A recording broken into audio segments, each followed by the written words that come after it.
completely. Yeah, see how it's dripping, draining water. Okay, nice. All right, because what you want to have, of course, is as the seedlings get going, you know, consistent moisture throughout the whole soil volume. So as the roots get going, they find a moisture source. Okay, cool. So and then you can tell how heavy it is. Really it was really light when I first picked it up. You definitely want water draining through, and keep it draining through. That way, all of the various areas of the soil volume completely get wet. Gotcha. And our mix is what is our mix currently? 60% quarter-inch pumice. Right. 20% sifted mushroom compost, 20% native soil. Gotcha. And then some gypsum thrown in there. Right. Okay. Great. I want to let people know that we're changing our soil mix. Oh, cool. Yeah. Okay. Because we're losing stuff when we repot it, and I think that this is going to be the fix for it could what be. We're doing here. I think we're going to be okay. I noticed like those little Cactus over there. Yeah. You repotted those? Those got repotted early on when I first came on board with you, and look at how. Oh yeah, they looked pretty terrible when new growth here, and it's new growth. I mean, feel how tight they are in the pot. That means. Oh wow, they've already rooted in there really good. Really developed. Yeah, I can tell this new band of growth right there. That looks very good. This one was very, very red, and it's being rehabilitated right now. It looks really, really good. Fattened up he's got. Yeah.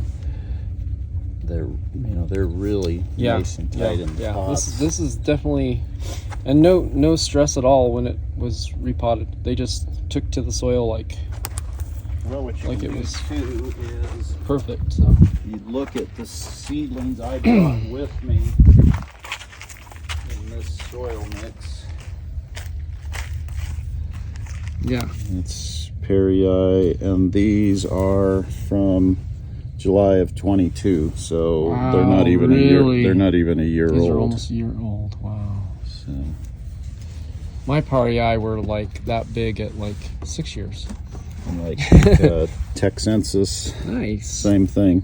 Not even a year. Wow. I can't wait to see our seeds come up. Wow, look at all that stuff. It's good. Let's see. These move pretty good. Serious Greggies. These are also July of 22. Wow, that's fabulous. And they're in that great growth. They're in that same soil mix. Are moving good too. Those are. Uh-oh, did you get caught? There it is. The Velcro cactus or just... Velcro plant. But look at, if you look closely, you see a lot of the new spine growth coming along here. Wow. And great. Again, those were just very cool. July of 22 in that same soil mix. That's great. So. And the really difficult one, Scleropolyanthistris. Yeah. And those were sown in May of 22, so they're a little bit over a year old. A year, but they look great. They're still alive. That's a really hard one to keep alive. Oh man. So they're perfectly alive, but they're they're coming along. Yeah, they're moving. See how tight they are in the pot? Yeah, they're happy. That means they've they're real happy. They look terrible. Yeah, they've just got it's going to take time for them to grow out of that. But I mean, in a couple of years, we probably won't even know. You can see how nice and well rooted they've become. Yeah. Yeah. These guys went into that mix, and they've pumped up. Yeah, they look fabulous. Same with this guy. So what's your idea of like pot size versus plant size, like? Oh, I guess it just depends on if they're new seedlings that you're potting up, or if it's repots of something. Yeah. I usually don't.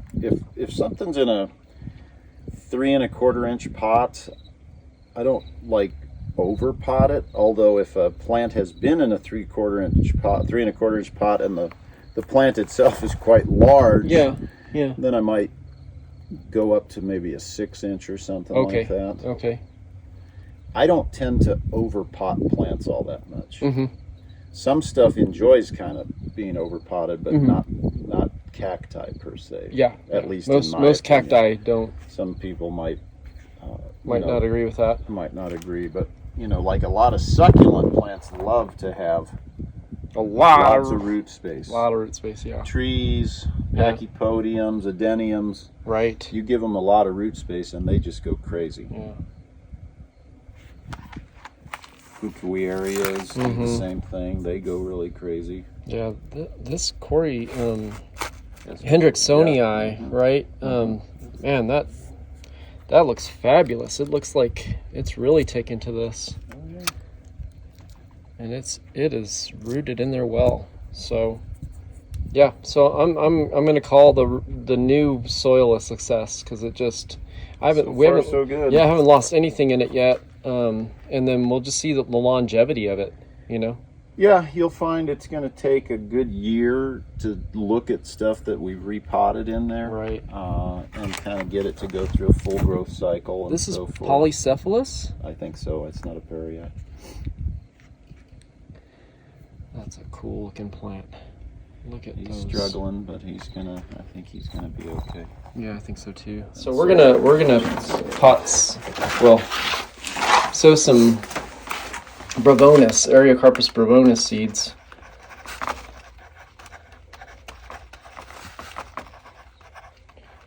Do you know this location, the PP422? No? I do not. Let's see. So this I can figure that out. 18. Yeah, so this seed is from 2018, and so what's your feeling on Areocarpus as far as like the germination rate for older seeds? Boy, it just depends. Yeah. If they've been stored properly, that kind of thing. I mean, even 15-year-old seed, you should be able to get 50%. Oh, really? Of it. Oh, okay. Good to know. So what I did here is actually sprinkled some of the native soil. Yeah. Just by itself. And Just that helps native soil. Kind Okay. of fill in the voids of the pumice. Yeah. That way the seeds don't drop so far down that they get buried in there. Oh, okay. And so this is just a light dusting. Yep, just enough to create a little surface. All right. Create a little surface for the seed to And then stay on. Then you're just gonna You're just gonna sprinkle them in, and they seem to like get in the little nooks of they'll- pumice there. They'll get kind of in various places. You can see them kind of falling into little cracks and crevices, and that's fine. Trying to focus here. That looks great. Okay. And then you put a top dressing. Top dress it with the aquarium gravel that I've been Yeah, people using. are always asking me, where do you get your like gravel? And This was just a random find in a dollar store in Tucson. yeah. And I like it because it's a lot of clear to translucent Yeah, rock, quartz. and the grit size is pretty consistent. So you Yeah. get a lot of light transmission Yeah, through that quartz. through there, and that's important for the seed. Yeah. So what I do is Do all seed need that? yeah, Or, yeah. That light transmission. I think it helps. I'm far from an expert, but But with cactus, it's worked for me. So, yeah. but I think light is very good for the seed germination, and you just want to sprinkle an even layer, Like one stone basically high. 1 stone high. Yeah. You don't want it over. The Done. purpose of what I use this stuff for is twofold. Number one, it helps maintain moisture around the seed, Right. so the seed is not drying out too quickly. And then it also helps the seed when they germinate.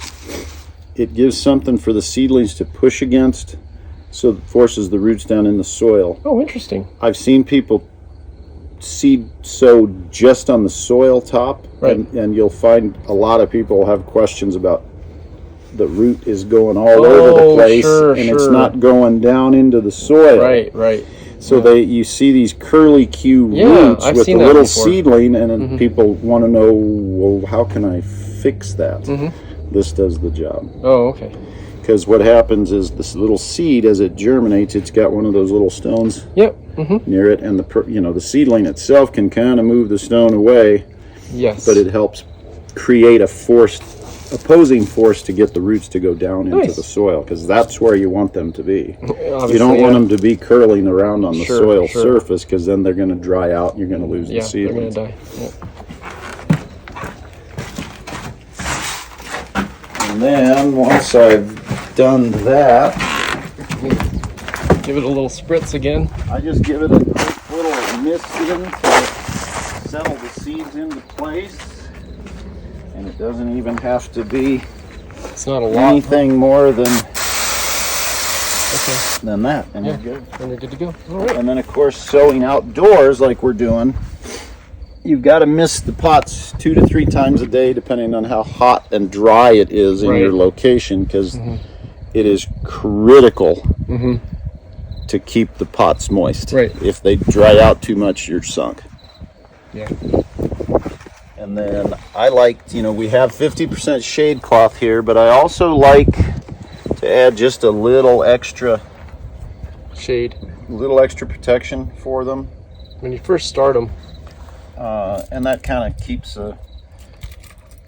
just gives them a little more protection. Just kind of see what we're growing here. So there's a few. Could put Medusas there. There's a Capricorn there. What Capricorn is that? Let's see. It was here's Avonia quinaria. We should see a bunch of these coming up soon. This is I would think, yeah. the what you see in there is not the plant. Those are little weeds. Weeds that are Yeah. probably a byproduct of the native soil. Yeah, it's just what's in the soil. A lot of like tumbleweeds or mustard weed or something like that. But yeah, so it'll be interesting to see this stuff come up. This is going to be what's interesting to see. This is really old seed. This is Ariocarpus retusus scaphorostis. Scaphorostroides. It's a form of Scaphorostroides. Yeah. Okay. And this, I sowed this pretty thick, so if we get even 50% germination, we're going to see a carpet of little green balls here very soon. So this seed was harvested in 2004. So this is a 19-year-old seed. So it's more or less a trial to see if we can get something to go. And but why not? I know we're going to see something. Because with thousands of seeds, you're going to have at least some germination. So that's going to be exciting. Not all. Most cacti seed do have a long shelf life if they're stored properly. Yeah. So, we were talking about Ariocarpus. Those are all in that same soil mix. Oh, those look great. Stuff that I sowed. For example, some of this seed in here was 18 years old when I sowed it. Wow, look at that. And how much did you sow in there? Maybe double that or a little more. So oh wow, okay, so you did, but it you did get about came up. So. Okay, so you did get about a 50%. And these haven't been pushed. These are from June of 21. Okay. Yeah. So they're coming along. Yeah. That's not bad though. I mean, my area some grow a little faster than others. Some of the hybrids really crank up pretty quickly. Hybrid vigor, huh? These are F2 back crosses. Oh, so they should really produce something very strange. That'll be interesting to see, like the flower colors and the leaf shape and stuff. Yep. Textures and so forth. And what was this cross? It's a Hintoni times Furfuraceus, and then Furfuraceus times Hintoni, and it's back crossed to to a hint and I think. Oh, I don't remember I didn't keep enough notes on that. wow, that's so wacky. But it'll be weird. Areocarpus are very promiscuous, and they make some really interesting hybrids. Well, they'll cross with each other. No problem. Any one of them will, yeah, right? From my understanding, you can really, any species will hybridize with another. Oh, these look great. Yeah, this one is interesting. I mean, they're getting, some of these are really cranking up. This is fur. And it's a furfraceous form, yeah. Mm-hmm. Yeah. But you can see they're moving. Those look great. How old are these? Same, 21. 21. All right. Nice. Yeah, we're definitely going to up our production of Areocarpus here, which is great because people love Areocarpus. It doesn't matter. Various sizes of things and species, but these are all in that same soil mix. Mm-hmm. Yeah, these bokeh look great.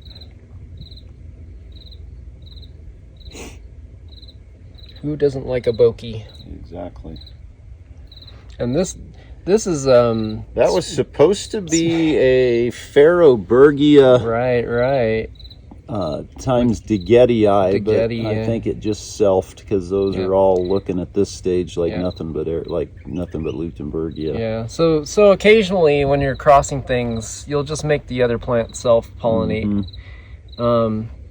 And that can happen. I mean, it can happen, but then sometimes you can do the same cross again, and you will actually get it to cross. This one is a Ferrobergia nice Herrera times Ferrobergia Herrera times Chrysocanthus. Oh, and you can see that it's kind of taking on Ferrobergia traits. Sure, you see how elongated the tubercles are? So they're looking pretty interesting. The spines are very long too. Mm-hmm. So that'll be interesting. Those will be interesting to see fun. how they end up. That's cool. All right.